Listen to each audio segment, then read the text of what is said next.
河魔主見情況不妙，使出寒氣將中國超人急凍成為雪條，仲加碼鞭刑事後，嗰個貼喺額頭嘅廉價燈泡仔亮起紅燈。原來呢個危急關頭，劉所長嘅 voice message 突然上線。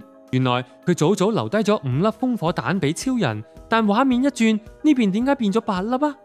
呢個所長係咪電騙嚟㗎？中國超人回滿血，再次展開激戰。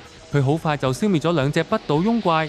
原來死咗之後會原地降解，完全唔需要處理廚餘，非常環保。最終，冰河魔主露出妖龍原形，同中國超人展開最終對決。呢條龍唔止夠霸氣，仲有自動生頭功能。超人一刀砍落去，佢就長翻個身頭。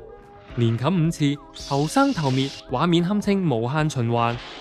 眼見場面打到收唔到科，中國超人乾脆使出組合技，一刀終於將冰河魔主徹底消滅。爆炸聲響徹魔鬼山，超人救出所長佢哋，走出洞口，屍橫遍野。畫面一轉，揾隻曱甴都唔見，唔通掃地阿嬸出嚟開工？更神奇嘅係，一路上都冇見過隊友，但最後竟然多咗1船人，人數多到超載。而家齊齊坐快艇返西貢碼頭，可以順便去食個海鮮，慶祝保衛香港成功。